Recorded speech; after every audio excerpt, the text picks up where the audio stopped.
Hello students, today we will start subject and predicate. Every sentence has two parts, subject and predicate. How we will understand what is subject and what is predicate? The easiest way is the subject gives the answer of these two questions, who or what, and predicate contains verb as well as what the subject is doing. This is the easiest way to understand subject and predicate. Let us look into an example. Suppose the monkey ate a banana.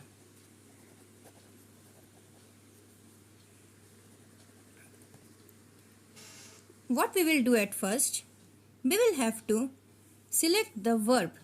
What is verb in this sentence? Obviously, ate. Now we will ask these two questions, who or what. So, who ate banana? The monkey. The answer to the question who is the monkey. That's why monkey is the subject here. And ate a banana is our predicate. We should remember that predicate contains a verb and predicate tells us about the subject. What is the subject doing or what is the subject about? That is predicate. Now let us look into one more example. The dog was barking loudly. The same principle, we will have to find out the verb. Was, barking is the verb. So who was barking? Obviously the dog. Hence the dog is our subject and was barking loudly is our predicate. So easiest way to understand, you will have to follow 3 steps. Then you can understand subject and predicate. What are those 3 steps? First, in any sentence, identify the verb first. If you will identify the verb, you will ask the question who or what before the verb. Okay, so our next step is ask a question who or what before the verb. Now the answer which you will get, that is our subject. So the answer of this who or what is our subject.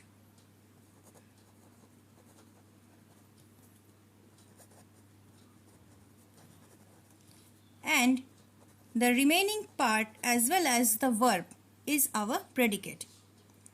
So it's as simple. If you are able to identify the verb, you can easily identify what is subject and which one is predicate. Let us see few examples now. We will understand which one is subject and predicate. Okay. Now come to the first question. See, honesty is the best policy.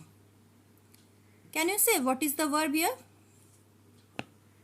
Is. So, what is the best policy? The answer is honesty. Then, honesty is our subject. And the remaining part is our predicate.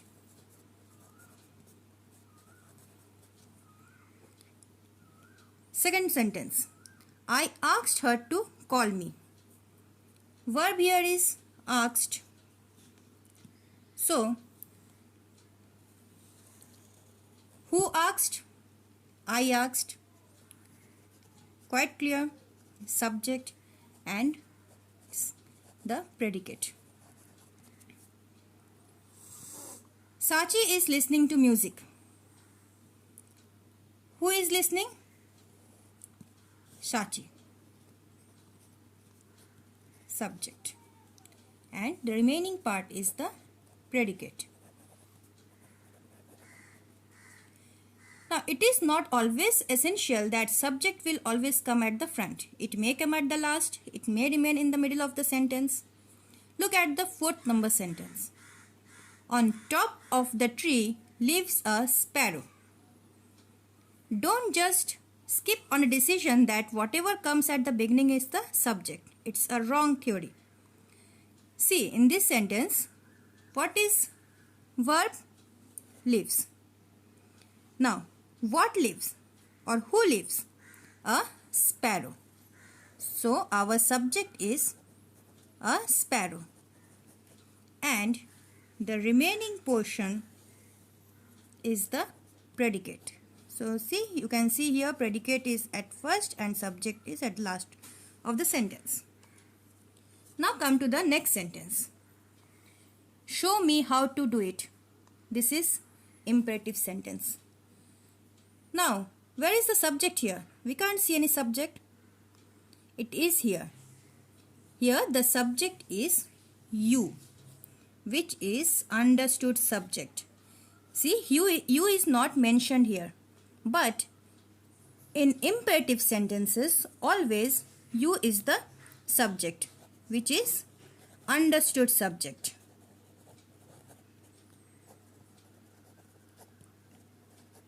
Okay.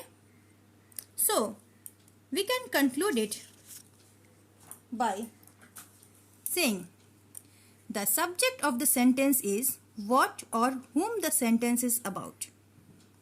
And a predicate is the part of a sentence that tells what the subject is doing or what the subject is. The subject is always the main focus of the sentence, and predicate is showing us or telling us what is the subject about. Hope you have understood it nicely. Have a nice day. Thank you.